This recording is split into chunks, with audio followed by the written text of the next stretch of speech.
Boa noite, meus queridos amigos, meus queridos irmãos do Brasil, meus queridos irmãos que nos ouvirão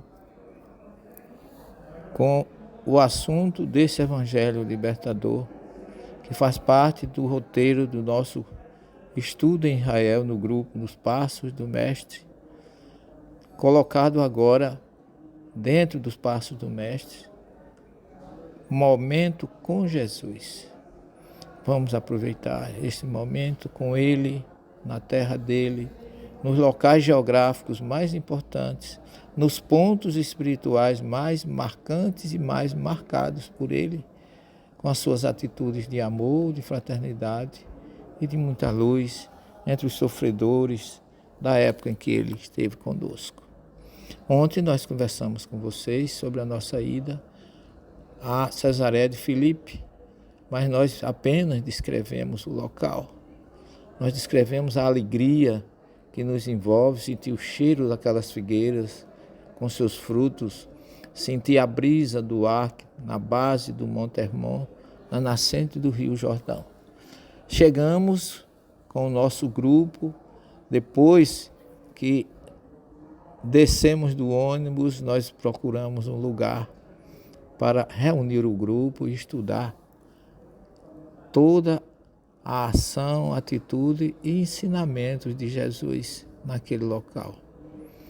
É um local tão marcante, tão cheio de energias, que não existe ali amparo, não existe lugar coberto ou preparado com barracas ou com amparos, porque a própria natureza rica de figueiras faz com que o grupo se reúna debaixo de uma grande figueira, com bancos feitos para que nós nos acomodemos e possamos juntos ter a tranquilidade de analisar todos os fatos do Evangelho acontecido ali. Depois de vermos as ruínas de Cesareia de Filipe, depois de visitarmos a caverna pagã com seus nichos do deus pagão Pan, nós começamos a verificar a importância daquele lugar, narrado por Mateus no capítulo 16, versículo 13 em diante. Mateus diz que Jesus retirou-se com os seus discípulos e foi para Cesareia de Filipe. E chegando lá, ele interrogou seus discípulos a respeito de si mesmo. Quem dizem os homens que eu sou? E eles responderam: uns dizem que tu és João Batista, outros que tu és Elias, outros ainda que tu és Jeremias ou algum dos profetas.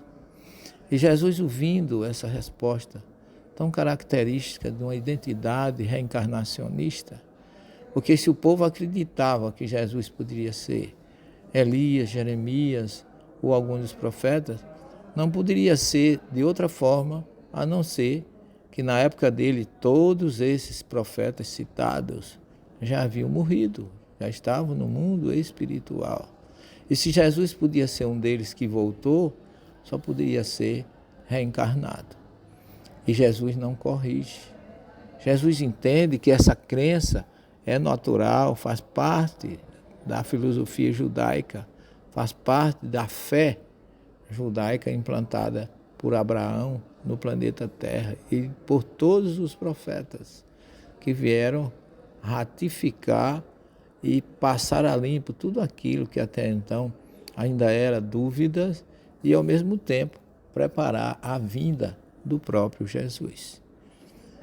E nesse caso, Jesus não fez nenhum comentário, nem ignorou que o povo pensasse que ele era qualquer um desses profetas. A sua missão e seu objetivo ali era outro.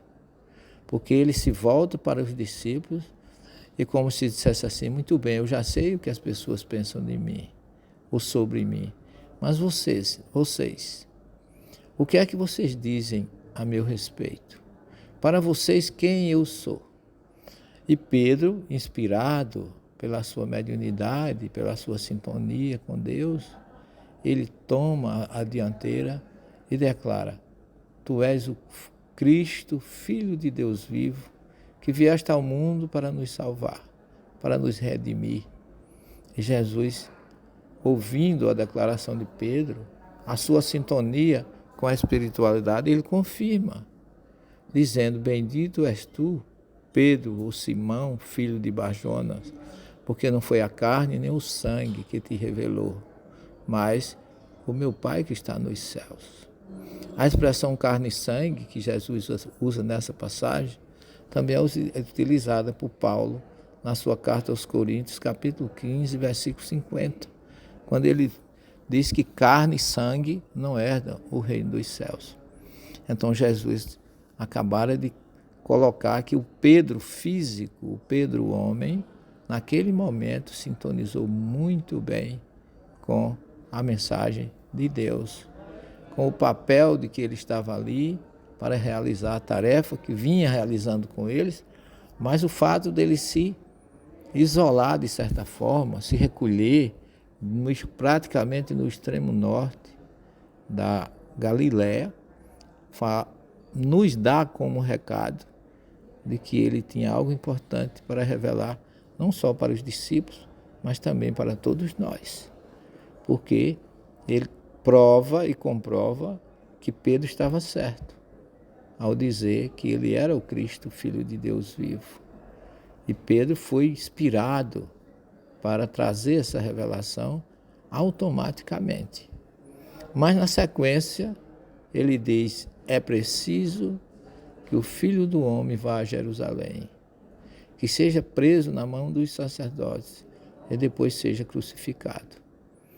E aqui nós temos a primeira revelação de Jesus de que ele era o Messias e de que da forma como ele iria voltar para Deus quando abandonasse o planeta Terra pelo fenômeno da morte. E olhando para Pedro, Pedro se adianta e diz assim: Senhor, não vamos permitir que isso aconteça. Diante de uma revelação tão bombástica, Pedro nem refletiu que isso fazia parte do que os profetas tinham preparado para falarem a respeito da chegada do Cristo como Redentor e realizar todo o ministério magnífico que ele realizou. E a partir daí, Jesus, vendo o gesto impulsivo de Pedro, ele o condenou. Chamou, há um minuto ele havia chamado Pedro de bendito por ter identificado ele como Messias, mas agora ele chama Pedro de Satã. E Satã não é aquela figura folclórica persa, herdada pelo povo hebreu, que a igreja, na Idade Média, personificou naquele ser com cauda, chifre, tridente, mas uma palavra hebraica que significa opositor. Satã, no hebraico, é opositor. Satanás é do grego e tem outra conotação na derivação da formação da Igreja Católica Apostólica Romana. Portanto, nós temos aí uma revelação magnífica.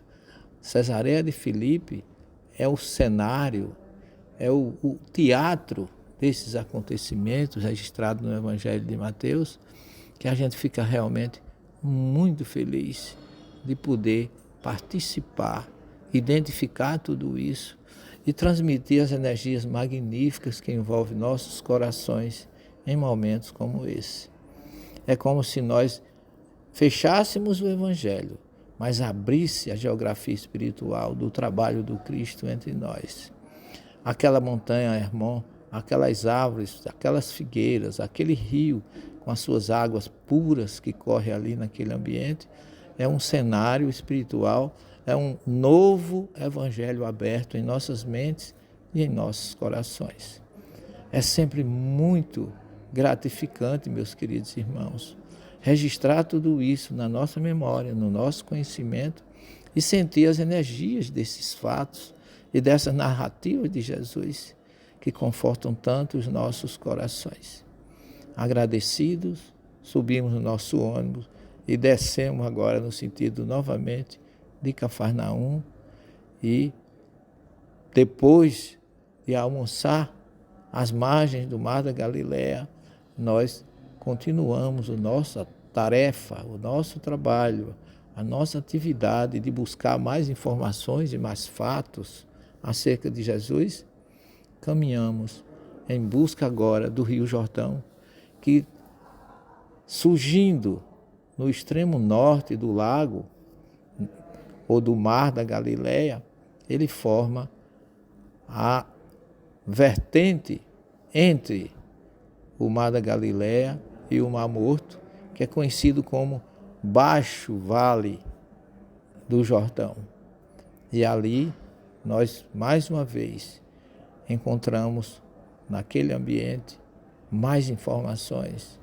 Outro cenário magnífico, embora não seja o local exato onde Jesus se identificou ou foi identificado por João, mas foi criado ali um local para relembrar esse fato que acontece no Jordão, em Betânia, mas ali em Iardenite, que é derivado de Arden, que é Jordão, aquele que desce de Dan, nós nos reunimos com o grupo e fomos relembrar o fato que narra, sobretudo o evangelista João, que Jesus estava identificando ou batizando ou convidando as pessoas à sua reforma íntima, quando ele, como voz que clama no deserto, prometido por Elias, inicia um trabalho de mudança naqueles que iam se encontrar com ele, naquele ambiente que o capítulo 1 do Evangelho de João, o discípulo bem-amado, no versículo 26, diz que aquele local se chamava então Betânia do Jordão. E em Betânia do Jordão é que João identifica Jesus como o Cordeiro de Deus. Eis o Cordeiro de Deus, aquele que tira o erro do mundo.